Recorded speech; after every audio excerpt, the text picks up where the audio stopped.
Rules. That's what I want to talk about. Yeah? Rules. So how Rules. about, what kind of rules did you have when you were growing up? When I was very young, I wasn't allowed to eat the rye toast. The rye Yeah, toast? because that was my stepdad's toast for his lunches. Huh. Yeah, I wasn't allowed to eat the rye toast. That was a rule. Interesting. Mhm. Interesting. So when I grew up, my dad put a lock on the fridge. Your dad. Seriously, because my brother and we ate I remember there was a chocolate cake in the fridge once that Mhm. I tried to pick that freaking lock on because I wanted it so bad. I tried and tried and tried, but yeah, he had to put a lock on the fridge because we ate them out of house and home. Wow. Another rule I had was we had to be home by dark, which was fantastic in the summertime in Alaska because it stayed light out really late. Yeah, we always had the street light rule, but I think it was dark at like 9 o'clock at night or something like that. But yeah, I had one that talking back. Yeah, talking back. Yeah, for sure. Yeah, Yep, that that didn't was a good that one. never worked out really well for me, No, but I still did it. because you still did it. Yeah, yeah. Well, thank you for joining us. This is When Your Partner is Your Partner, and I am Kimberly Fisher. And I'm Bill Fisher. And we like to talk about the ways that we work together and we're partners with each other and how to do that well so that you don't want to murder each other or close your business. Yeah, like you always say, I feel murdery. Murdery. Yep. Yeah. Check, please. Yeah. No, Yeah. the struggle is here's the real struggle, and this is something we talk about each week. But imagine this. Imagine that you are married and you get to go to work, or maybe have to. You have to go to work and be separated for about 8 to 10 hours a day. Mhm. And you go off and you have your life and you have like your work people, your work friends, your work relationships and stuff like that, your own separate lives. And then you come home and now you're back together and you have this life back together, which is cool for some people because you can get, you have this degree or you have a certain time of separation um, where you can actually miss each other, Mhm. right? Yeah. But You that's don't not work all us. day. We don't have that. We're blessed, but we don't have that separation. And here's the reason why is because we are partners in business together. So what that means is we live together, we work together. We work from home on most things that we do. We have a couple restaurants, and when Kimberly has to go into the restaurants, we do have that little bit of separation, but for the most part, we work from home. So what that means is the stress of the business is the stress of the marriage. And the stress of the marriage is the stress of the business. So this is called When Your Partner is Your Partner. And what we do is we talk about the struggles that you have when you're married and working together and also solutions. Yep, absolutely. And today we are talking about rules, but really non-negotiables. Non-negotiable rules. Mhm. Non-negotiable rules that we should have in our marriage and that we should possibly have in our business as well. Because when your business is struggling, often your marriage is struggling too. So, what are some of the non-negotiables that we have? Well, we were just talking to a couple other couples about this, and one of them, they have a rule that I think is a pretty good rule, is that they do not go to bed angry with each other. That's a good rule. I think that's commendable until you can't seem to agree, and then you're awake for a week.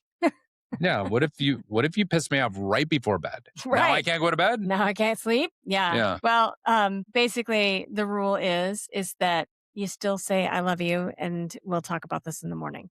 Yeah, but not just like that.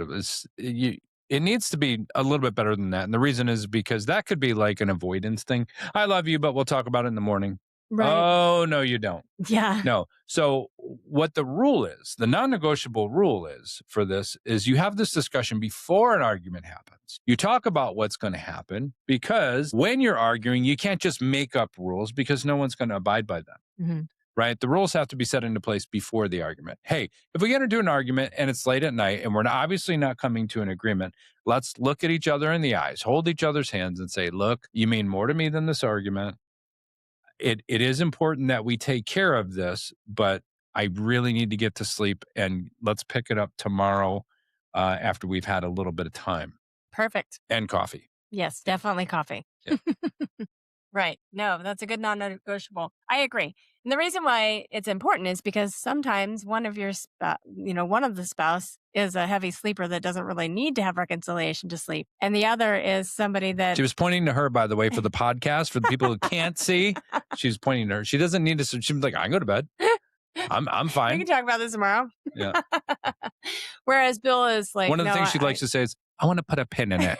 Let's put a pin in it. Okay. I want to put a pin in that. Yeah, it's, sometimes you're just not going to be able to get to a place of reconciliation. Sometimes a break is a good thing that helps you kind of clear your head and then you can come back and talk about it later. And that's why I say, let's put a pin in it and let's talk about it later. Just my way of saying, let's just stop arguing because we're basically kicking a dead horse down the road and it's not. Speaking of dead horse, will you get to the next one? Whatever. What is the next non-negotiable that we have? Raising your voice. Oh, yeah. Yes. We don't raise our voices at each other.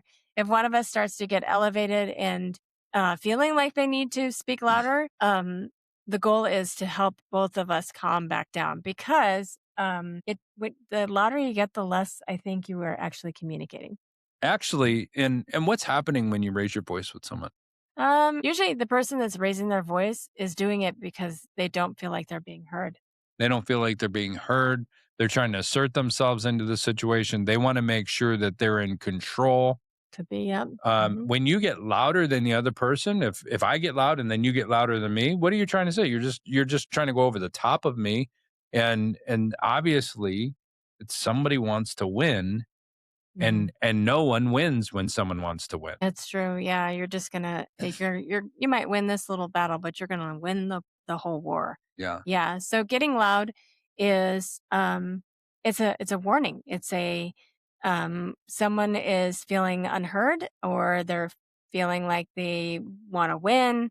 And and so it has to be a let's not allow this to happen so that we both can be heard and that we're not trying to fight to win. We're fighting for our marriage. And I've heard this a bunch. We both heard this a bunch in a lot of marriage trainings that we've done together. You could be 100% right with what you're saying, but 100% wrong at the tone and level of your voice. Yeah, how you're saying it. Yep.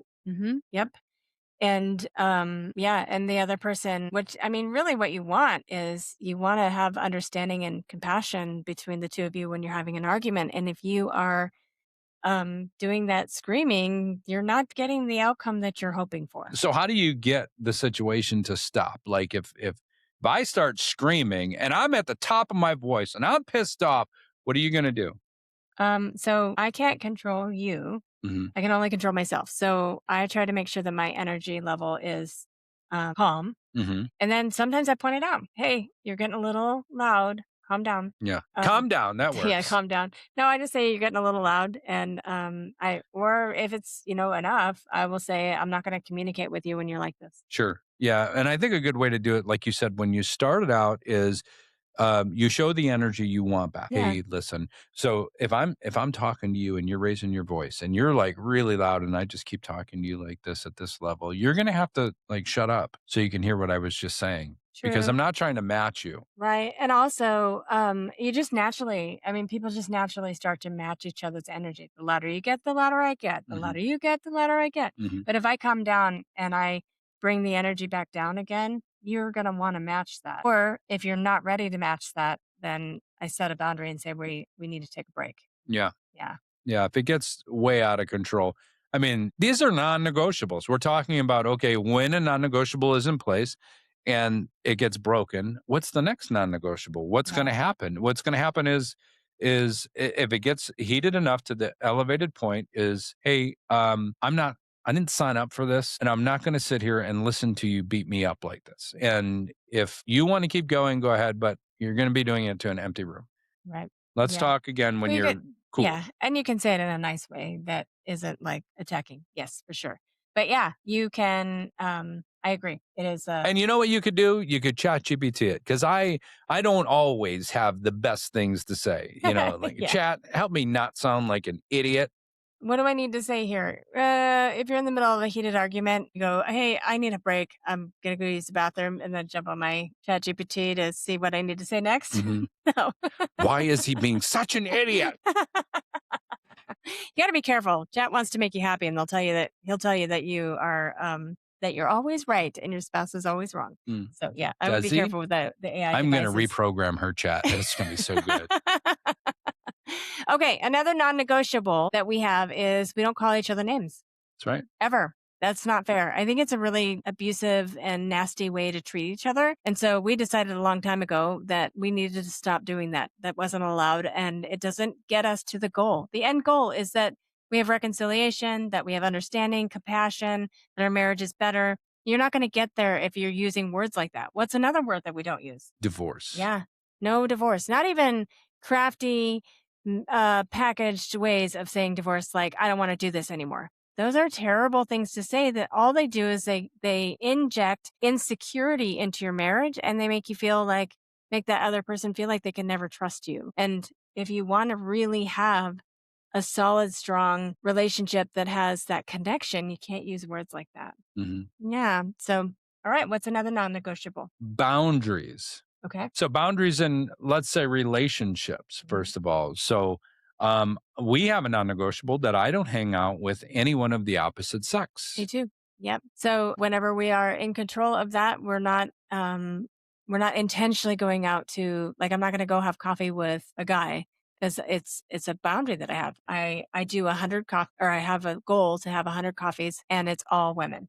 Right. Because I want to hang out with the same sex, not the opposite. And it doesn't mean that you can't have a friend. It just means that it's for us. It's not something that we want to have in our marriage. It's a boundary and it's a just a protection, so that just to make sure that we're not giving any wrong impressions and we're not putting ourselves in a situation that wouldn't be healthy for us. Yeah. And I think it's a good one. Yeah. Another boundary would be like time. What we talked about earlier was there's time when people will call, when work calls, when I'll take the call instead of hang out with you. I'll get up and leave a movie, whatever the case, or everything is more important than whatever we're doing. Right. And so there's a super healthy boundary that needs to be put in place is when we're doing something private or intimate, or if we're having a date night or whatever the case, I won't take phone calls and neither will you.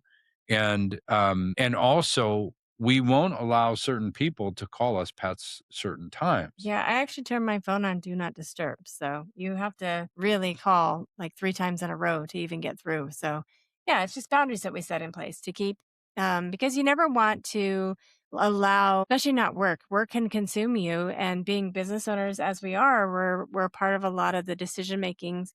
And sometimes we feel like we're the only ones that can make the decisions. And if that's the case, you might want to consider just reevaluating it, because your spouse, while you're answering that phone call that you have to answer because you need to know, you need to make sure that they're setting that thing up correctly or doing that procedure properly. You might be making your spouse feel like they're not very valued. Mm.